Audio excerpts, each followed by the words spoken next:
Good morning. Good morning. We're going to give folks just a couple minutes and then we'll get started with the meeting today, but thanks for being here.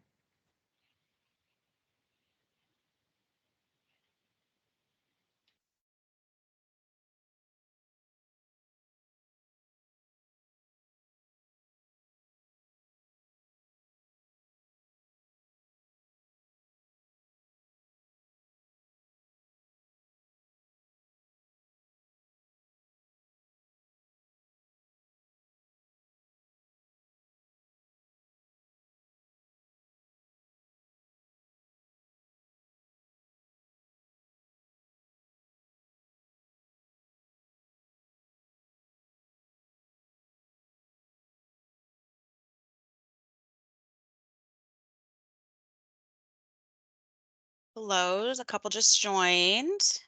We'll get started in just a minute once everybody's in.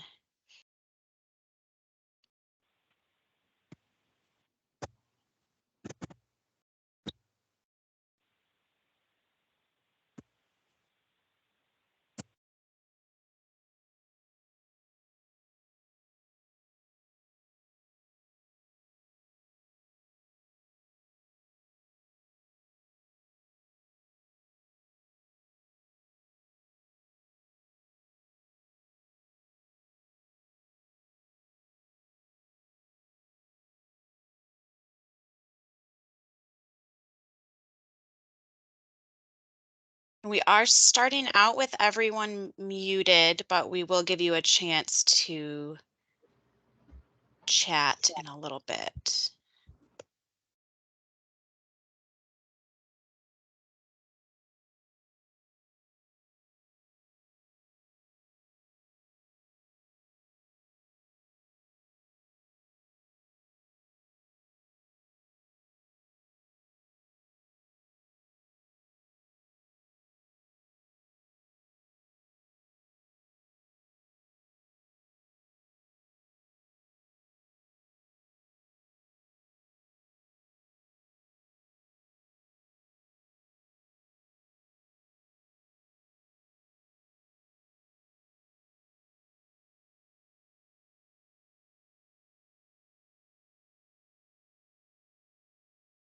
Eileen, I think things are slowing down in terms of the number of people joining, so I think we can probably go ahead and get started.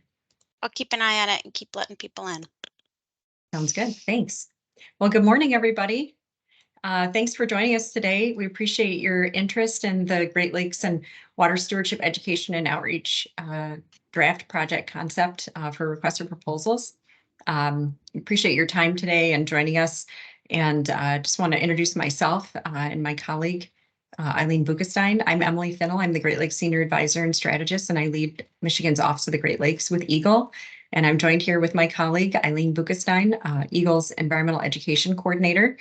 And we're really thrilled that you're participating with us and looking forward to getting your feedback on this draft project concept today. I just want to go over a couple of housekeeping items and then the format that we're going to use for today's public conversation. And then we'll go ahead and get into the meat of the discussion today. We will be recording this meeting and posting it to the Michigan Great Lakes Protection Fund's website. We're also accepting written comments and feedback by Wednesday, August 23rd, and those comments can be emailed to me to my email address at finnelle@michigan.gov, and we'll drop that in the chat as well. We will be muting all of your lines, but we'll be using the chat function for today's meeting. During the feedback session, we may invite some of you to come off mute to share your comments. Any other housekeeping items, Eileen, that I missed? Or Simon? And I should also introduce Simon DeLeo. He's our Great Lakes Policy Specialist with the Office of the Great Lakes, and he manages the Michigan Great Lakes Protection Fund, which is the source of funding for this proposed funding opportunity.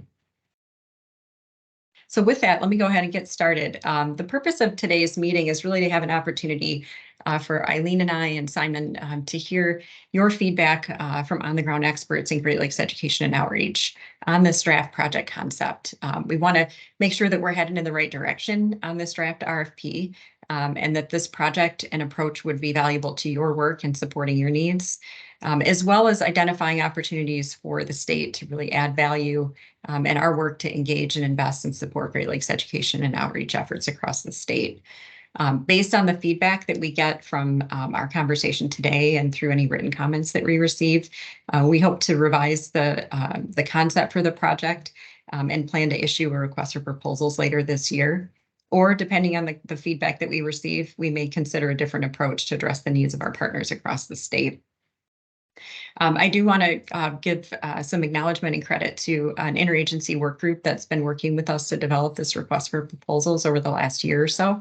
And we've been working with a number of programs across EGLE, including our non-point source program, our drinking water programs, as well as partners in the Department of Natural Resources and Department of Health and Human Services.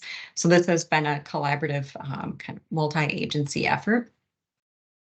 The format for today's meeting, I'm going to briefly just walk through the draft RFP concept and give some highlights of what we're looking for in this project. And then Eileen is going to moderate some of the questions where we'd like feedback. And several of those were included in the public announcement that was issued earlier this month. So we'll use the chat function. We'll do some polling, and then where we have some opportunities for some of your input, we may invite some of you to come off mute and share more of your comments that you put in the chat. If there's time, then we'll open it up for Q&A afterwards. So with that, I will go ahead and Eileen, if you want to stop sharing your screen, I will share my screen.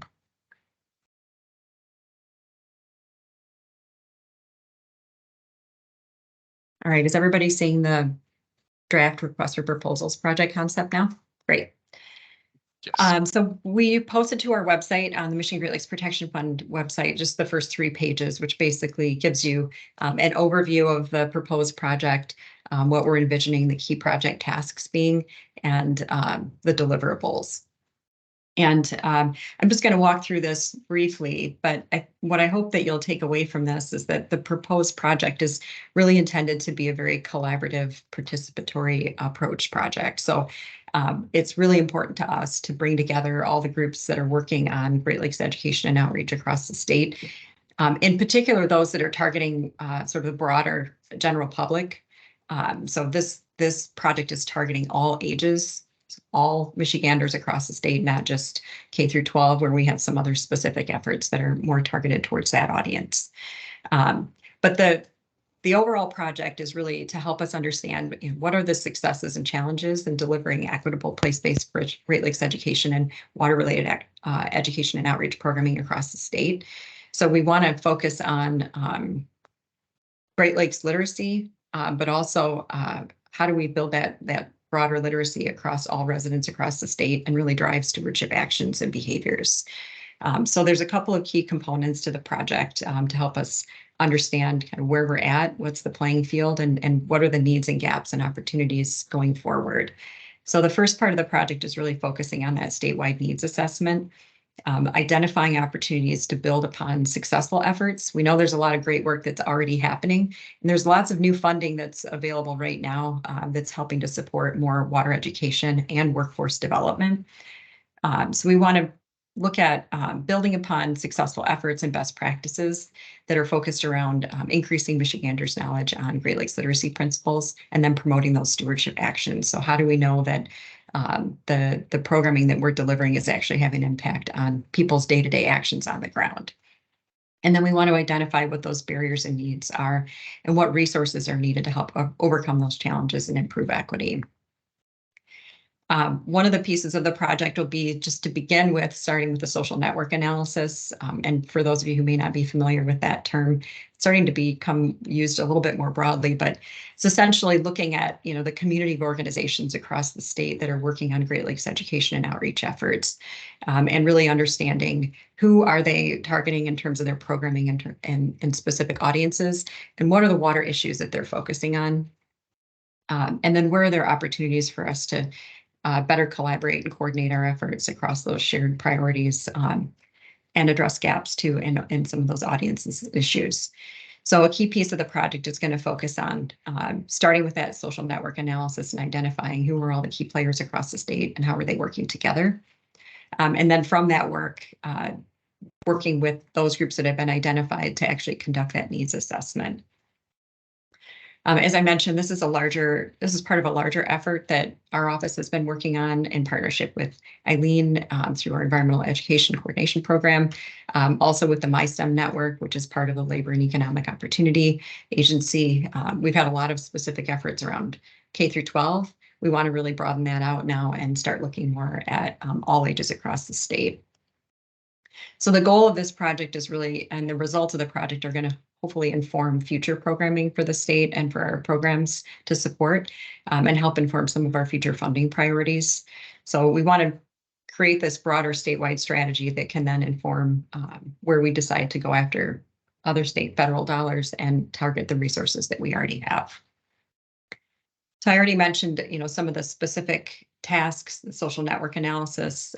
We want to make sure that this is a very collaborative and inclusive approach. So there's a lot of emphasis around engaging broad organizations, but also tribal governments and working with underserved, frontline, and environmental justice communities.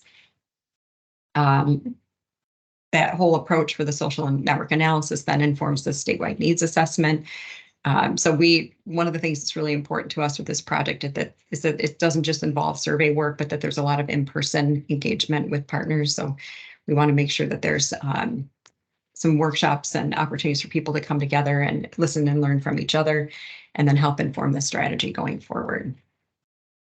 The final main task is to identify strategies and recommendations that will address the results of the social network analysis and the needs assessment and help advance shared goals and desired outcomes for this collective group around Great Lakes and water-related education and outreach.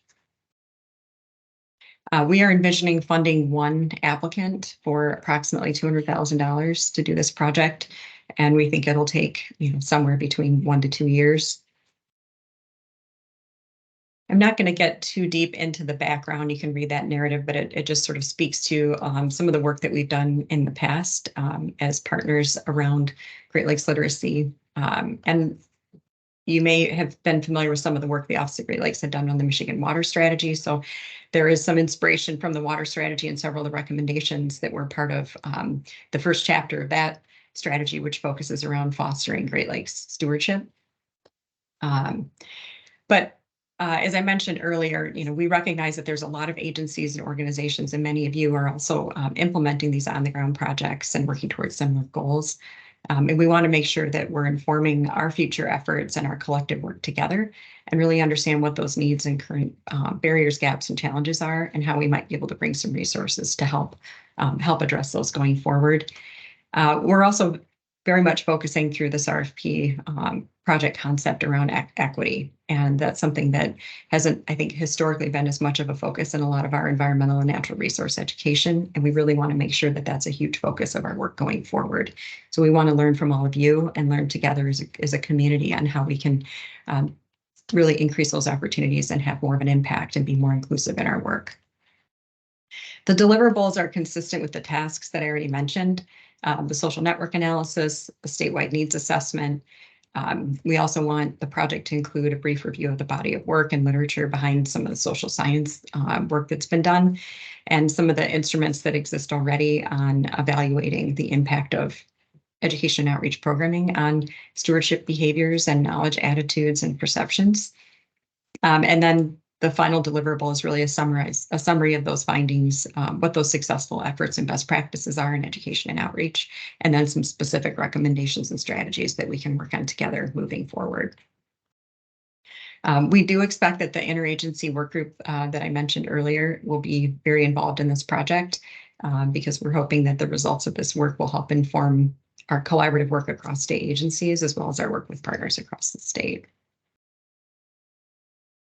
Eileen, is there anything else that I missed, or Simon, that you think we want to make sure we emphasize before we sort of open it up for some of the questions and polling work?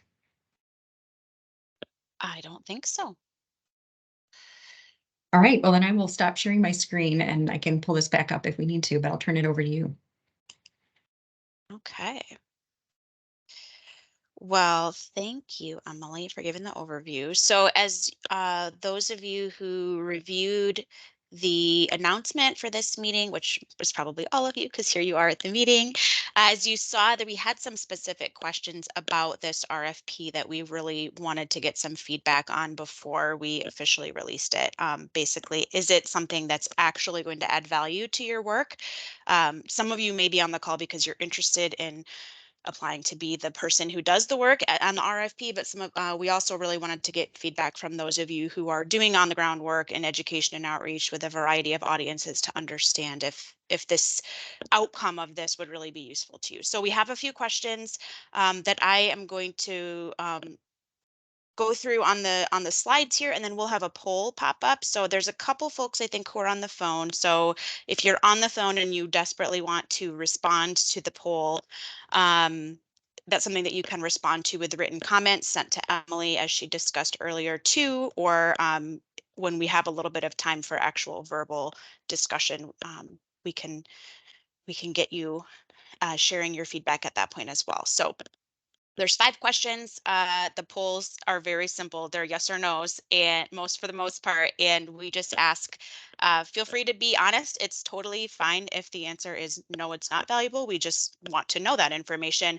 And then for all of these, we do encourage you to, if you have further comments or you want to elaborate, to put your comments in the chat. So our first question, very basic, is does your organization see value in the goals and overall approach to this draft RFP concept? So I'm going to go ahead and launch that poll and let us know, do you see value? Do you not see value? And if you're on your computer and you want to give us your poll, we would appreciate it. Are you guys seeing the poll? Is it popped up? Not yet, Eileen. You're not seeing it? Okay, sorry. I thought I had clicked it.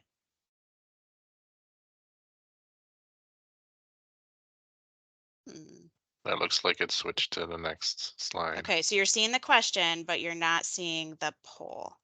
Right. That's correct. It is telling me that it is live.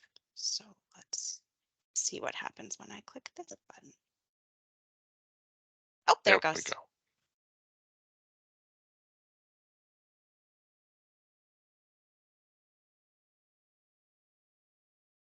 I'm assuming the check mark is a yes and the X is a no. Yeah, sorry, it's not launching the way that I set the poll up. I apologize for that. But yes, the check mark is a yes. The X is a no. Apologize for that. And again, put your comments in the chat. So we'll give a few minutes for folks, not a few minutes, we'll give a little bit for people to keep adding their responses.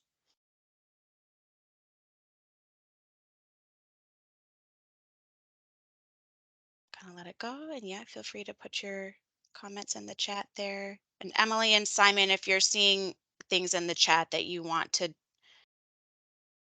Emily, do you want to talk about comments kind of as they come through? Or do you want to wait and talk about them all at the end? I think if they're related to the question, we can, okay. And depending on how many there are, we can talk about them. Okay. It looks like Lisa's not able to use the poll on her device. Lisa, if you just want to, throw a yes or no, but I'm assuming yours is probably yes, in the chat. You can do that if the poll isn't working. I see a hand raised, and then there's a couple comments. One that is a question in the chat. So one of the questions, I'll just read it out. Is there a specific water stewardship area that we're focusing on? For example, microplastics. So, we had a lot of discussion about this in our interagency work group and leadership about whether we were going to identify specific issues or whether we were going to identify specific audiences. My feeling is that I think we need to take a broad approach with this RFP and the process and let the groups identify what issues they're focusing on, for us to be able to understand if there are gaps in specific issues that are not being addressed and what those challenges or barriers may be. So there are specific issues that we've identified at the beginning. I really want to let this process and the engagement of all the groups involved help set the stage and provide that, do that through part of the information sharing process. But water stewardship is a very broad term, and we recognize that. So appreciate, feedback and thoughts on that. So I have the poll up, and if I close the poll, I can't see the hand that's up right now. We've got Carol has a question. Carol, if you can go ahead and unmute yourself if you want to ask, or I can unmute you, I think. Thank you. I'm Carol Schaefer with Lee Township in Midland County, and I'm a grant writer. I also have lived on multiple rivers in the area, and I want to encourage you to include rivers, how property owners can and cannot use their property, and how people respect the rivers. We have a current situation on the West Chippewa River where EGLE has been heavily involved. They were not permitted. They drug a lot of dirt and silt and stumps and things into the river. But I'm happy now that we're getting that taken care of. But I think it's really important that people understand in Michigan what they can and cannot do on rivers, even if you're a property owner, but how to enjoy rivers and take good care of them. Thank you. Thank you for that comment. Appreciate that. One other comment out of the chat, Emily, from Amanda, is just asking what information already exists regarding organizations and institutions that are engaged in water stewardship, education, and community engagement. So I would say part of that fact finding is part of the goal of the RFP to identify what is out there and what work has been done. But Emily, I want to see if you want to respond to that question as well. I would just add that as part of our From Students to Stewards initiative, which is focused on K through 12 and Great Lakes literacy using place-based, project-based, problem-based approaches, we developed the Freshwater Education Program database. And that includes a list of all of the organizations that we could find, the community-based organizations and across the state that are delivering education and outreach programs focused around fresh water, either for K through 12, for teacher professional development, or for community and local official leaders. So it was sort of multi-purpose, one to support the From Students to Stewards work to help connect schools and community partners with each other who are working on projects and have programs and resources available, but also for the Michigan Water School that was started by Michigan Sea Grant, MSU Extension, to help us understand who else across the state is delivering programs targeting community and local elected officials. But that work is in an Excel spreadsheet, and it's in an online tool, but it's not in a very useful format to be maintained long-term. So that will be one of the resources, obviously, that we hope to build from, but as a starting point of who is currently doing this work. I know public sector has also been doing some work with the Bosch Foundation, looking at environmental education and organizations that are delivering programs on the ground. So I think there's some good resources to build upon. Thanks, Megan, for putting that in the chat. I was just about to ask. Got lots of great partners here on our meeting today. So there are probably other groups that we're not aware of. So we're always trying to make sure that we're connecting and we're being as inclusive as possible. All right. Well, thank you for that feedback on the initial question. So heading back to our polls, the second question we have here, which should be, hold on, it's loading.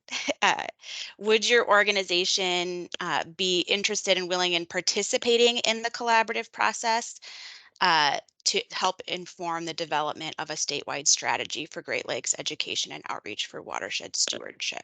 So, if you're on here as someone who's very interested in the outcome of this proposal, we would love to hear if you would also be willing to engage with us throughout that process as part of the fact finding, as part of the researching, as part of the coming to understand what the issues are in our community. And you can obviously have caveats to your answer. This is obviously a simple yes or no, but again, in the chat, we would love to see what your thoughts are.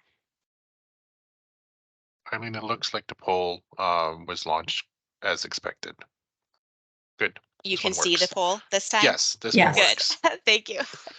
I don't know what happened with that first one, but this one you should be able to see the question and then yes or no.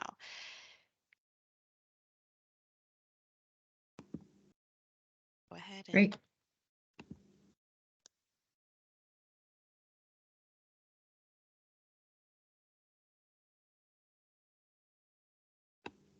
so while people are still answering, I'm gonna peek at the chat a second. Apologies if you're still answering there. So Sherry just put So a go ahead. comment Yeah. in the, sorry, Sherry You're just put a comment in the chat about their work with the Great Lakes Stewardship Initiative hubs and making sure that we're not reinventing the wheel with existing 3P.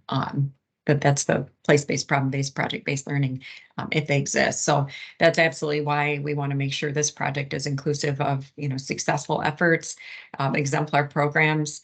Where can we build upon those and help provide supports to create those opportunities in places of the state that don't have that kind of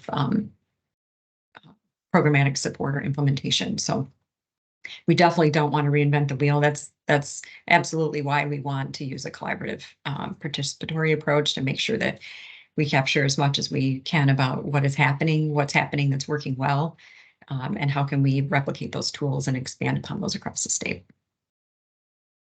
And I just want to point out what Juliana had commented in the chat too, is depending on the amount of time commitment, it would be really nice to provide an honorarium or a stipend to help people participate. And that is not the first time we've heard that feedback, and appreciate seeing that come through again.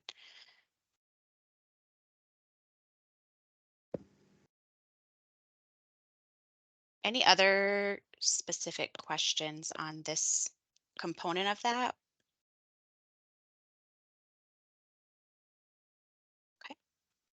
We'll move on to our next question. Let me go ahead and get my poll ready here. Hopefully it will launch appropriately again.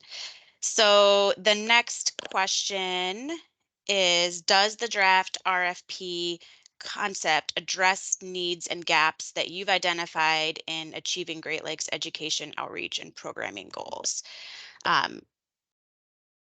If not, let us know what you think is missing in the chat, or if it does address needs and gaps, but there are some that are not addressed, please let us know what those are in the chat. This is probably one of the most critical pieces, is that we want to make sure that we're actually addressing some of these gaps and helping approve.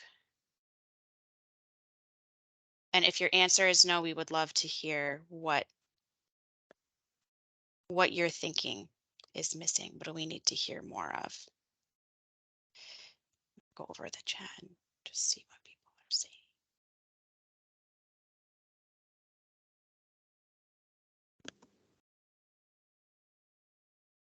Kind of a hard yes, no question, I suppose, because it might be yes and there's things missing, which is totally understandable. Mm-hmm. And if some of you might be typing right now, if you also, this is a point where you want to raise your hand and make your voice heard, you're welcome to do that as well and come off mute and let us know kind of what you're thinking.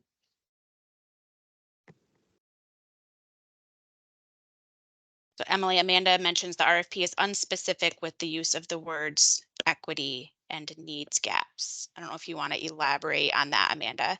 Feel free. Yeah, thanks. Yeah, I mean, you're using the term a lot, but I mean, what exactly do you want to see there? I mean, is this about equity in service provision? Is it about the type of programming? Is it like you're looking for holes in the network? Or, I mean, this RFP covers like a lot of ground, right? And you want to know who's doing what. You also want to know, is it working? And then you also want recommendations for making things more equitable.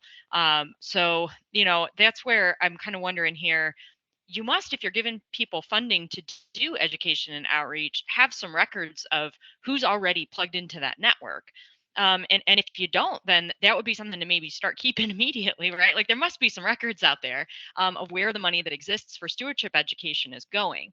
And so, and I know one of the things like with the communities that I work with a lot that are underserved you know, they're really sick of being studied and assessed, and they'd really like to see tax dollars be spent on addressing these problems directly, right? So even just the act of taking $200,000 of taxpayer money and giving it to an advanced degree professional to study the network isn't it itself, you know, questionably serving the purpose of equity. So I think, you know, being really intentional about what you want to see come out of this, you know, would be really important as you're using those terms, and what exactly is the needs gap that you're talking about, right? Like, I mean, I think that needs to be very clearly defined in whatever ends up being the final RFP here.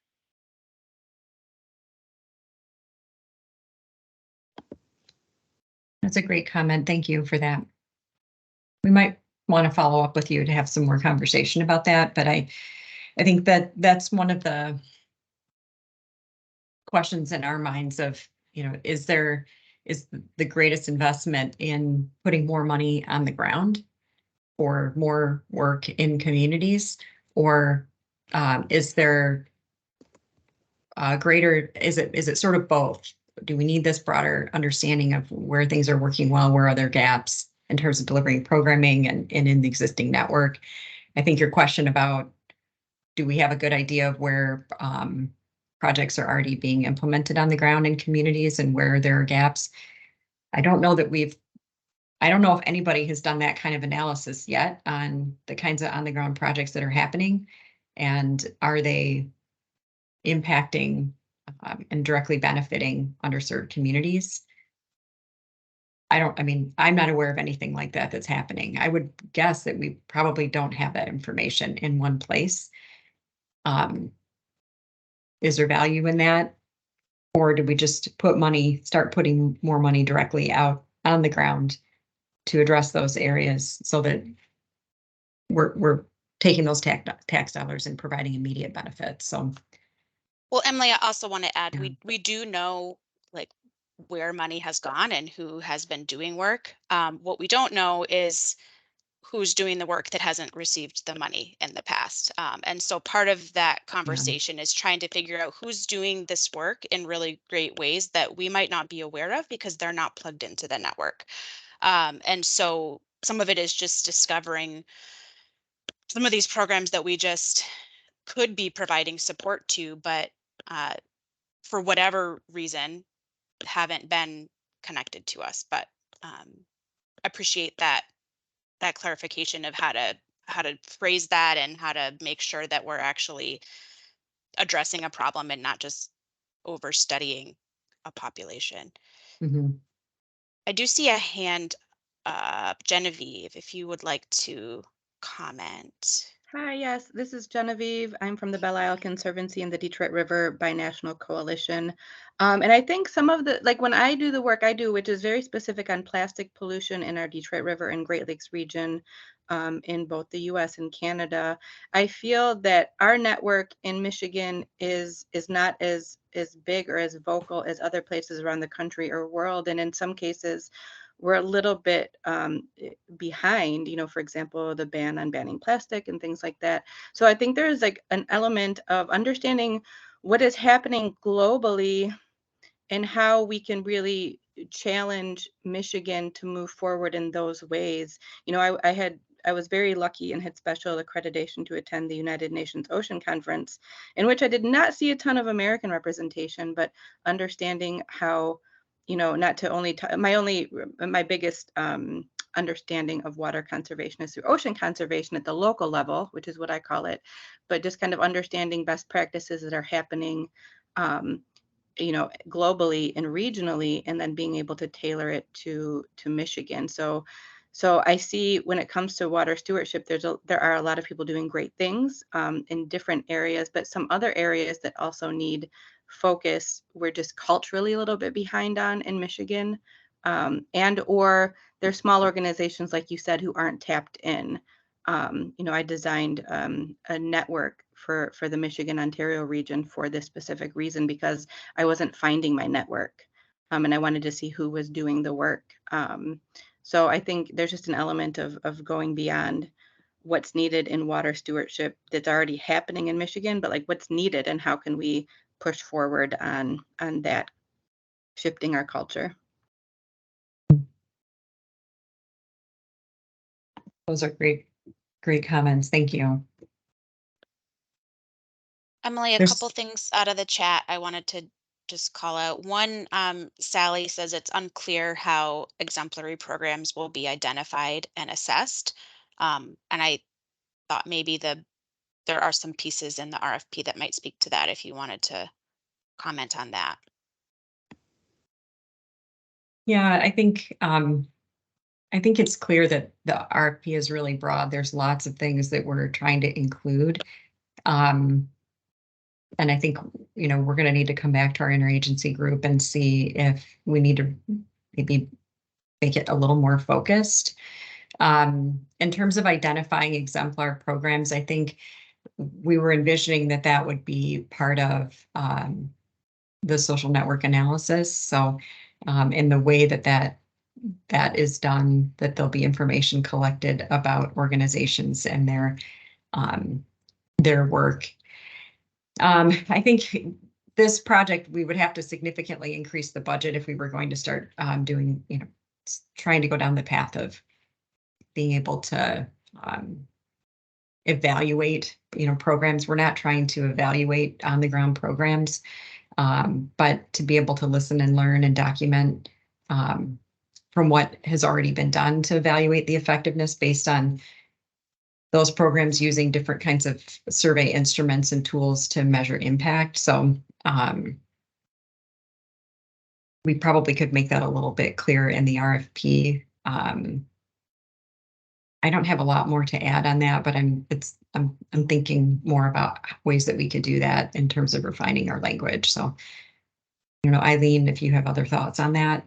I was just thinking about how, one of the components of the RFP is a sort of background literature review of what best practices are known in the field of education and outreach and trying to see who's doing those things.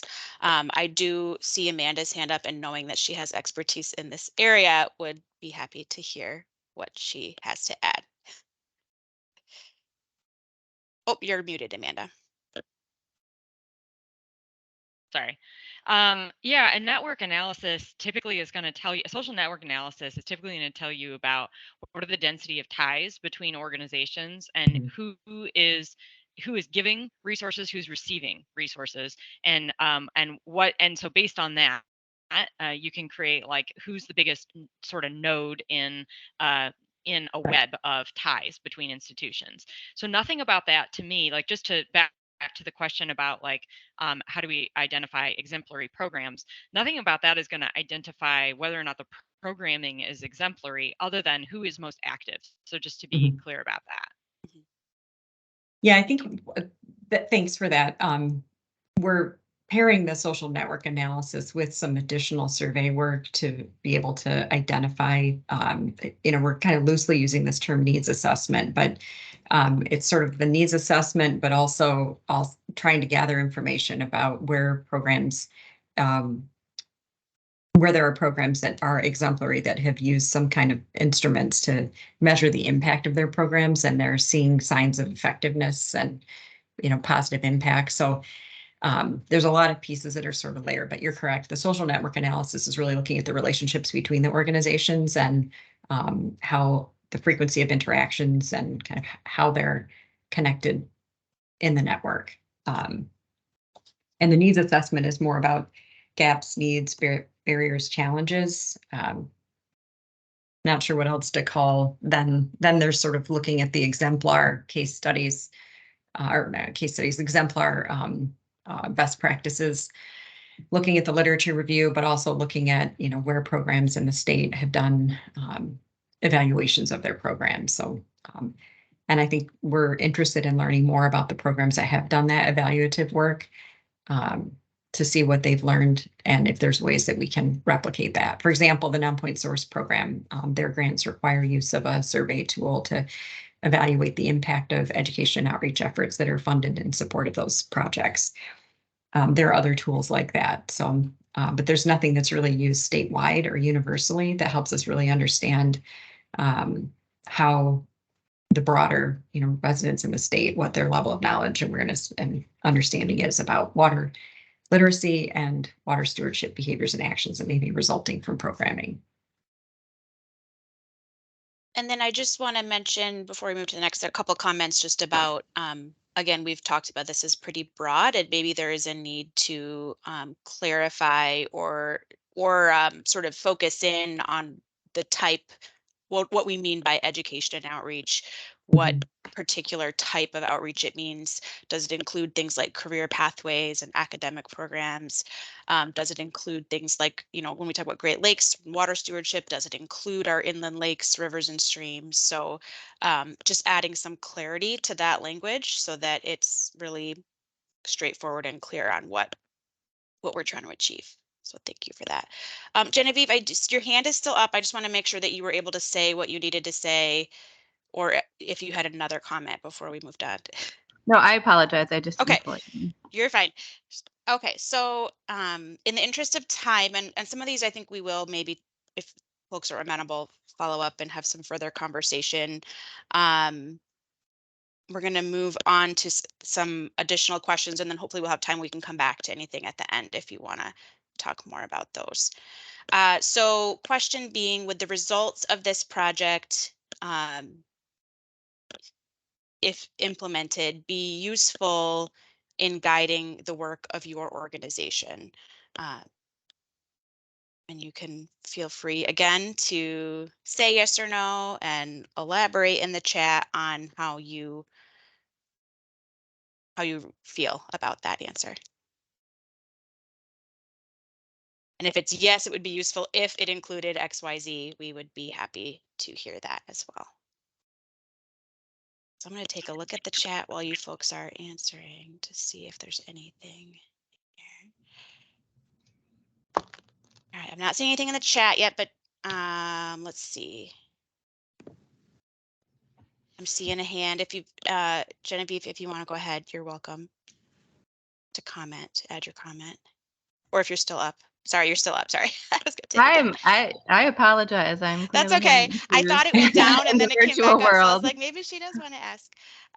No. I was actually typing in the chat, but I'll just say it since I'm unmuted. I believe it will be useful if it allows practitioners and others a pathway for collaboration, and especially interdisciplinary collaboration, because I feel like a lot of this work is very siloed, and our ability to have a database like this or just information like this that allows us to cross-sector, for example, are the practitioners collecting data that supports science or policy or things along those lines, or just like, or even collaborations across the same sector where we can increase our impact, education awareness, audiences, things like that. So I think, on the surface, my first thought is, since this is very data driven, how can I leverage that to increase impact, and impact beyond just my one kind of corner of colleagues?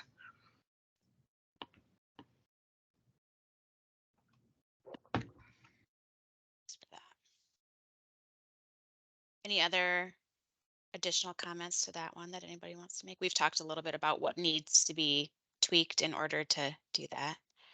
And yes, again, if it remembers rivers and remembering people in our community that do not have internet access. So what are some of those approaches that have been successful, or modes of communication that could be successful without internet in some of these rural areas?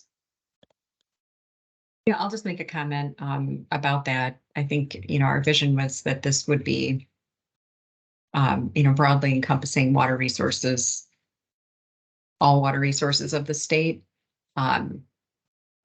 Part of the reason we didn't define specific water issues is because, those are while there are broad water issues that are being faced by communities across the state, there are also, very place-based issues. And, we had a lot of discussion about that people connect to water in their place or the place that they love. And so that programming, typically focuses, by a community-based organization on the water issues that are of importance to that community.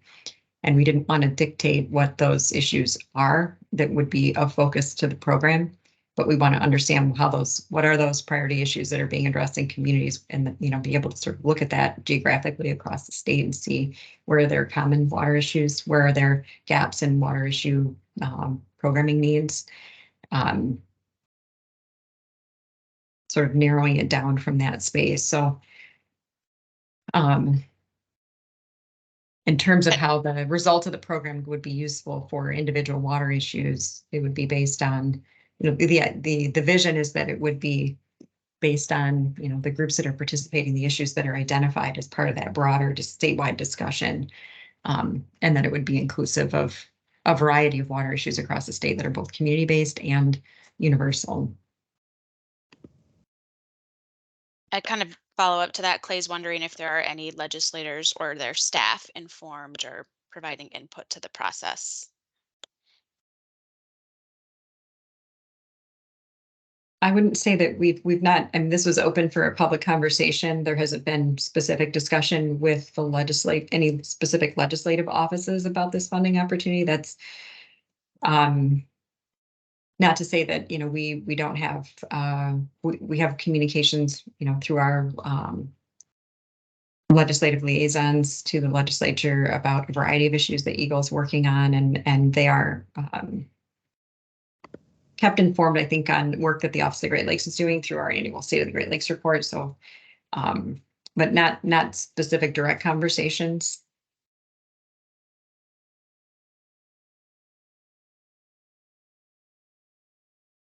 I would say the Michigan Water School is one of the ways that, through across the state that we're trying to work as partners to educate state and local officials about water literacy, water stewardship, and so there are some other programs that are specifically targeting those audiences.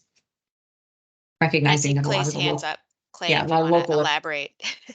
Yeah, a lot of local elected officials end up becoming state legislators. So the reason I ask is, one of the things I've noticed is the disconnect in the public's mind between what agencies can do and what they're mandated to do by the legislature.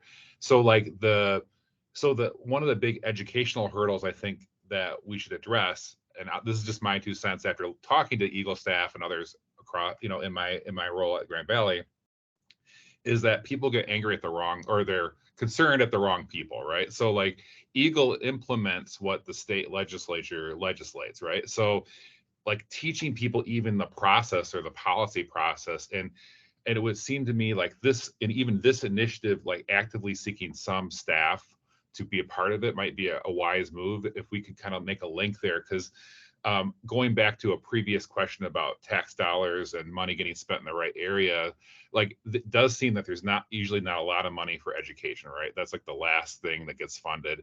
So if we can get those allies built into this process, I think it would help us in the longer run, because I definitely hear, I think Genevieve said that earlier. I think it was Genevieve, I can't remember, but like about getting money on the ground, and it's just a scramble. Everyone on this call knows that, right? So like, is there a way we can make it more of a priority? Because, like I think, okay, I'm taking way too much time. Sorry. Thank you. I hear you, Clay. We could talk about that for a long time. But yeah, that's interesting. Good. Anything you want to add to that, Emily? Or good. I agree with you. I think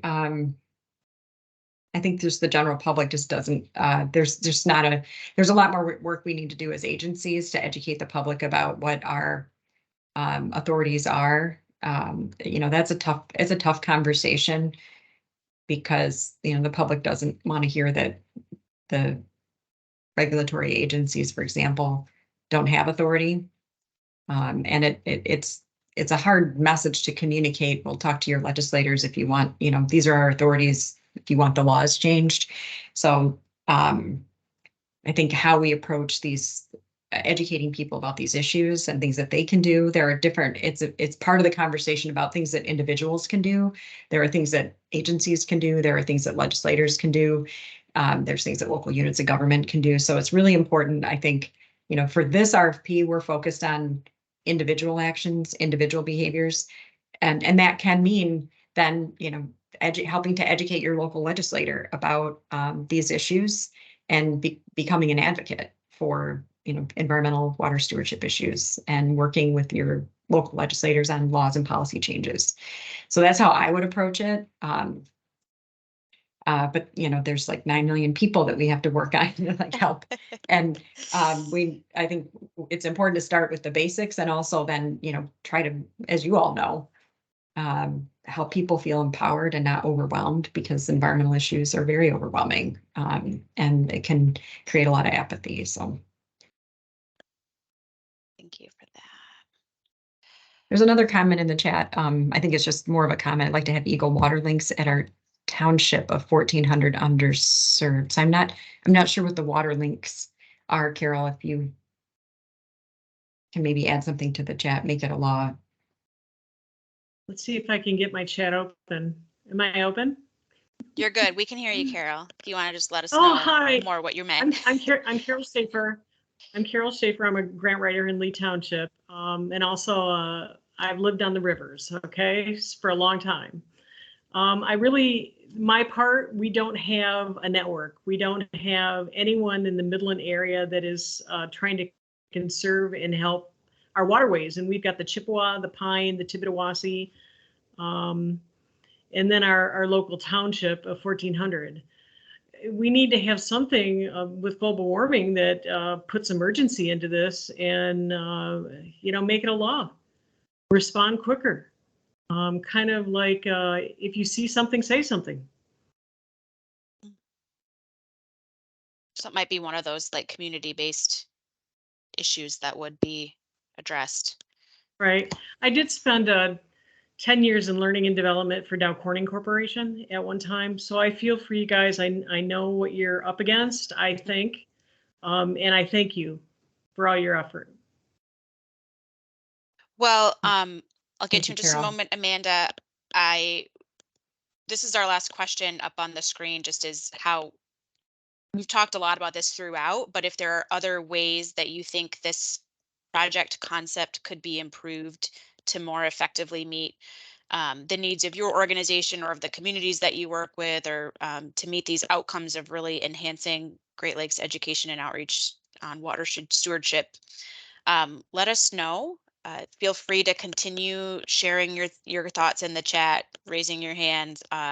We will go until 11 o'clock as scheduled, but if you have thoughts that don't get out in the meeting, again, feel free to email them directly to Emily. We are taking written comments on this through August 23rd. So you'll definitely have a chance to share your thoughts, especially if you have feedback on very specific areas or you have recommendations on language and terminology that might be helpful for us. So just want you to know that when the meeting ends, your opportunity to submit your feedback does not end. And this one here is not written as a poll, it's just a general input question. So with that, go ahead and start writing your things in the chat. And Amanda, I will come back to you to go ahead and give your comment. Thanks. I just wanted to offer that observation that we've covered a lot of ground just in this short time in this meeting, as far as like different topics and different interpretations, different possible interpretations of education and outreach, community engagement. So I do think that unfortunately, I think that this means that you'll need to put a lot of bumpers and focus on your RFP, rather than like, you've talked a lot about like the benefits of leaving it open, but the detriment of that is that it covers so much ground. There's so many possibilities that none of the information that's gathered is any more useful than the spreadsheet that you already have, right? Mm-hmm. So like, I mean, you may want to actually go back to the drawing board a bit. What is the thing that we need the most focus on? What is the thing we need the most information on? Or is simply just getting a map of who's working with whom and identifying where are the communities that are not getting served currently that we can connect with? Because the other piece of like who's got programming that's working or not working, I mean, that's really tough to assess, right? I mean, are you going to use their self-reported data? Are you going to have something else that you develop, right? I mean, the impacts of education, they're long-term, they're not short-term, there's lots of variability there. So maybe even the most useful thing as far as addressing equity would just be knowing who's connected and not connected, who's getting any kind of programming at all and who's not, and then maybe just leaving it there, or forcing yourselves unfortunately to like put a lot of bumpers on what is going to count or not count, what are you looking for exactly, what topics or something, so that it's not covering as much ground as we did today. I don't know that that's actually going to produce you data that's useful.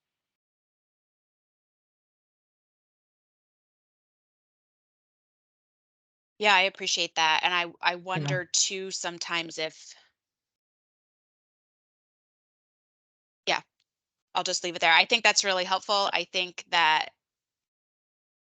that social network analysis piece, understanding who is out there and what they're doing, and really critically who is not being served or who is doing good work that is not receiving funding that could be receiving funding, that we could support, is really important work. And maybe there's just the development of the collaboration and community of practice between the people who are doing this work, could be really beneficial in and of itself without trying to do the assessment piece. And Carol, just I to want to make sure clarify, you saw in the chat what Autumn mentioned. There is a watershed plan being written for the Chippewa River, and Autumn Mitchell is one of the folks who works in our non-point source unit and works closely with watershed groups and would be happy to help connect with you. How do I reach her? Her email is in the chat. It's Mitchell mitchella24@michigan.gov. Mitchell, Mitchell. I'm sorry. 2 L's and then A24. and Mike Small again just put a comment in the chat about who's eligible. So for this funding source, it's pretty broad. Nonprofit, for-profit, academic institutions. Really essentially the only entity that's not eligible would be an individual person. Thank you. I will look for more information on that. Eileen, I just want to clarify the comment that you made. So were you talking about the broader needs assessment piece, or assessing programs for whether they're exemplars? I was thinking about the exemplar piece, Okay. Just rethinking how we want to approach that might be helpful. And I think that's one of the areas too that we've had that was a little bit of an add-on sort of midway through. We were making revisions to the RFP that we had some concerns about too, because it's evaluating programs or being able to identify, exemplar programs and have the basis for that is its own, really could be its own project. What we don't want is to, miss an opportunity to gather information that might be useful as part of the social network analysis and the information gathering as part of this project. And so we tried to spell all of those potential opportunities out into the RFP, and it becomes kind of a kitchen sink. And yeah.